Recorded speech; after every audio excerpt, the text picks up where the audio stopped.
नमस्कार दोस्तों, आज के सवाल आपके लिए बेहद महत्वपूर्ण होने वाले हैं। इन सवालों में स्वास्थ्य, बैंकिंग, न्यायपालिका, विज्ञान और उत्तर प्रदेश से जुड़े महत्वपूर्ण करंट अफेयर्स शामिल हैं। सवाल ध्यान से सुनिए, जवाब सोचिए और देखते हैं कि आपका स्कोर 10 में से कितना रहता है। तो चलिए शुरू करते हैं। पहला सवाल, अंतरिक्ष विज्ञान से जुड़ा यह सवाल बेहद महत्वपूर्ण है। इसरो ने किस नए डीप स्पेस कम्युनिकेशन एंटीना का सफल परीक्षण किया है? A. Gagan link 5, B. Space net V, C. Deep space grid 1, D. Sanchar signal X. सोचिए सही जवाब। सही उत्तर है डीप स्पेस ग्रिड 1। व्याख्या, इसरो ने आगामी अंतर्ग्रहीय मिशनों के लिए डेटा ट्रांसमिशन को और अधिक मजबूत और सटीक बनाने हेतु इस नए एंटीना का सफल परीक्षण किया है। दूसरा सवाल, रक्षा क्षेत्र से जुड़ा यह सवाल महत्वपूर्ण है। भारतीय नौसेना ने किस एंटी सबमरीन युद्धपोत को आधिकारिक रूप से बेड़े में शामिल किया है? A. INS Vikrant, B. INS अस्त्र नीति, सी. INS सिंधु रक्षक, डी. INS प्रहार शक्ति। सोचिए सही जवाब। सही उत्तर है INS अस्त्र नीति।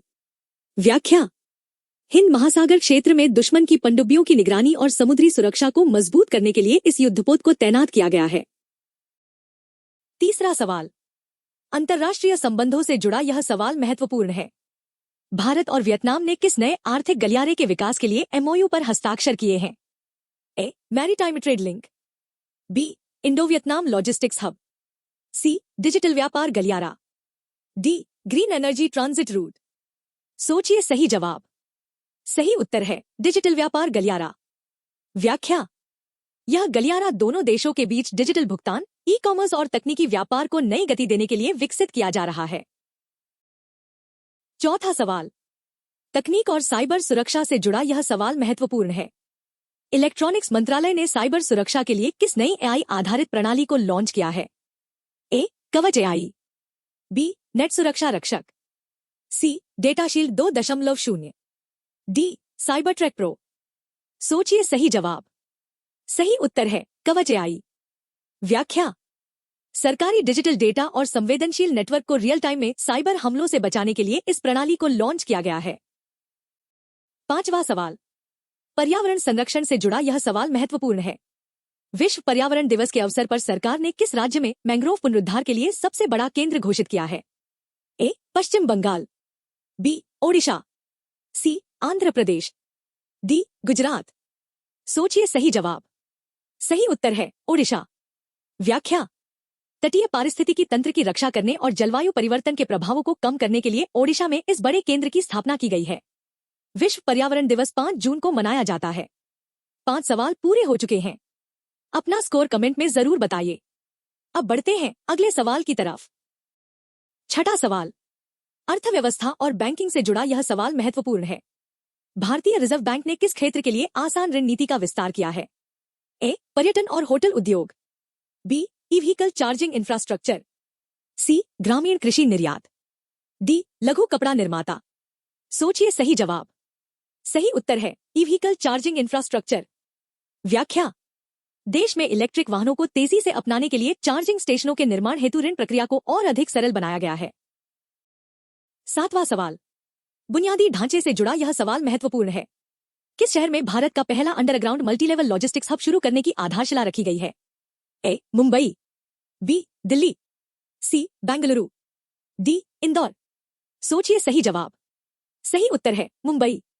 व्याख्या, घनी आबादी वाले शहरी क्षेत्रों में यातायात को सुचारू बनाने और माल ढुलाई को व्यवस्थित करने के लिए यह महत्वाकांक्षी परियोजना शुरू की गई है। आठवां सवाल, राज्य सरकार की योजनाओं से जुड़ा यह सवाल महत्वपूर्ण है। महाराष्ट्र सरकार ने महिला सुरक्षा के लिए किस नई स्मार्ट अलर्ट सेवा की घोषणा की है? ए. शक्ति कवच, बी. सुरक्षित महाराष्ट्र ऐप, सी. नारी सुरक्षा प्रणाली, डी. Pink watch network. सोचिए सही जवाब। सही उत्तर है पिंक वॉच नेटवर्क। व्याख्या, इस नेटवर्क का उद्देश्य महिलाओं को संकट की स्थिति में सीधे पुलिस मुख्यालय से जोड़ना और त्वरित सहायता उपलब्ध कराना है। नौवां सवाल, शिक्षा और कौशल विकास से जुड़ा यह सवाल महत्वपूर्ण है।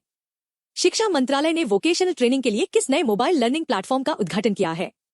ए. कौशल पथ, बी. उन्नति शिक्षा, सी. ज्ञान कौशल सेतु, डी. स्किल मित्र ऐप। सोचिए सही जवाब।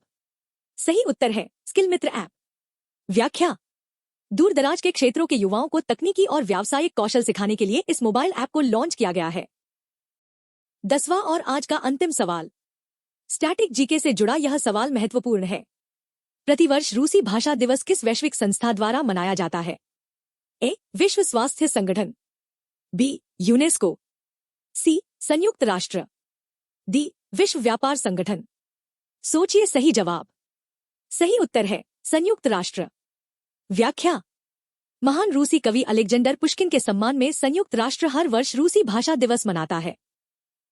कमेंट में जरूर बताइए आपका फाइनल स्कोर कितना रहा। वीडियो पसंद आया हो तो लाइक और सब्सक्राइब जरूर करें।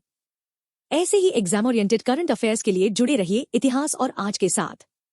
सड़क सुरक्षा, जीवन रक्षा। जय हिंद।